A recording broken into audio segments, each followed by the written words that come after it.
Baiklah, Assalamualaikum warahmatullahi wabarakatuh. Perkenalkan, nama saya Siti Fatima dari kelas 223A Manajemen dari Sekolah Tinggi Ilmu Ekonomi Makassar Maju. Nah, pada kesempatan kali ini saya akan memaparkan materi tentang pelatihan dan pengembangan SDM dari mata kuliah Manajemen Sumber Daya Manusia.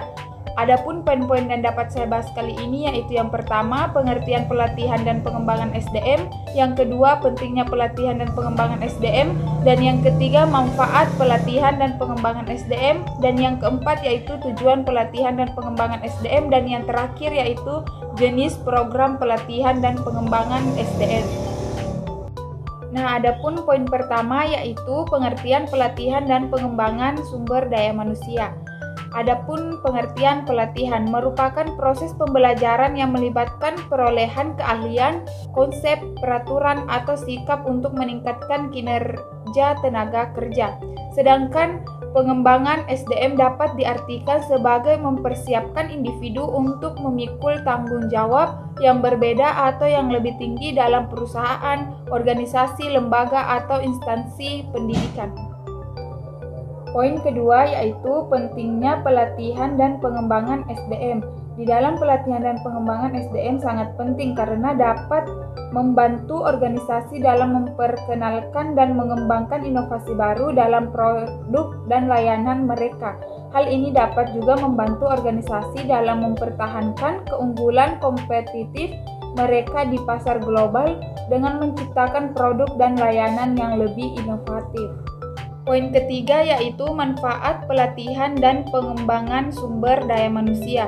Adapun manfaatnya di antara lain yang pertama, meningkatkan kuantitas dan kualitas produktivitas sumber daya manusia, dan yang kedua membentuk sikap, loyalitas, dan kerjasama yang lebih menguntungkan dalam organisasi dan perusahaan, dan yang ketiga yaitu membantu pekerja dalam mengembangkan pribadi mereka, dan yang keempat mengurangi waktu belajar yang diperlukan pekerja untuk mencapai standar kinerja yang dapat diterima, dan yang kelima mengurangi frekuensi dan biaya kecelakaan kerja, dan yang terakhir yaitu memenuhi kebutuhan perencanaan sumber daya manusia.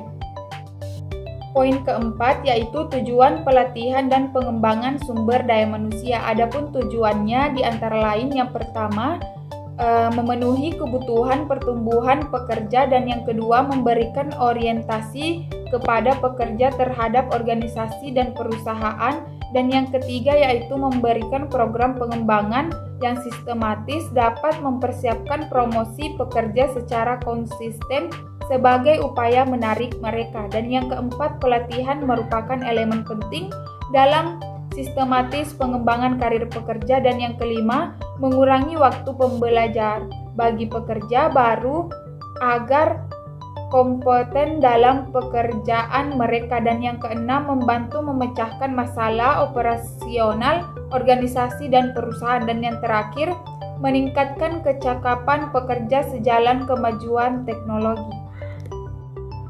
Poin kelima yaitu jenis program pelatihan dan pengembangan sumber daya manusia. Secara umum, ada 10 pelatihan dan pengembangan yang dilakukan di perusahaan, yaitu yang pertama, pelatihan kompetensi. Merupakan salah satu bentuk pelatihan yang bertujuan untuk meningkatkan keterampilan dan pengetahuan karyawan di dalam perusahaan. Dan yang kedua, pelatihan ulang. Biasanya dilaksanakan ketika ada suatu perubahan yang signifikan dalam pekerjaan atau teknologi yang digunakan di perusahaan. Dan yang ketiga yaitu pelatihan lintas fungsional. Adalah pelatihan yang melibatkan karyawan dari berbagai departemen atau fungsi di perusahaan. Yang keempat yaitu pelatihan bahasa. Adalah salah satu jenis pelatihan yang sangat penting dalam era globalisasi ini. Dalam pelatihan bahasa, karyawan diajarkan untuk berkomunikasi dalam bahasa asing. Dan yang kelima yaitu pelatihan kreativitas, merupakan upaya untuk mengembangkan kemampuan karyawan dalam berpikir kreatif dan inovatif.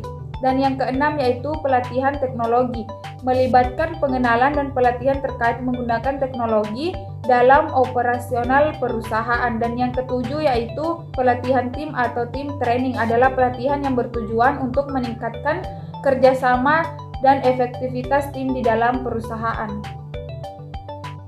Yang kedelapan yaitu pelatihan kepemimpinan. Pada umumnya diperuntukkan bagi karyawan yang memiliki potensi untuk menjadi pemimpin di perusahaan. Dalam pelatihan ini, karyawan akan diajarkan tentang keterampilan kepemimpinan seperti kemampuan mengambil inisiatif, motivasi tim, mengelola konflik, dan mengambil keputusan strategis. Dan yang kesembilan yaitu pelatihan keterampilan non-teknis, adalah pelatihan yang fokus pada pengembangan keterampilan interpersonal dan kepribadian karyawan. Dan yang terakhir yaitu pelatihan produk, merupakan jenis pelatihan yang berfokus pada pemahaman dan pengetahuan mendalam mengenai produk atau layanan yang ditawarkan oleh perusahaan. Nah, baiklah, itulah yang dapat saya paparkan sedikit tentang materi pelatihan dan pengembangan sumber daya manusia. Jika ada salah kata dan kurang mohon dimaafkan. Wabillahi taufiq wal hidayah. Assalamualaikum warahmatullahi wabarakatuh.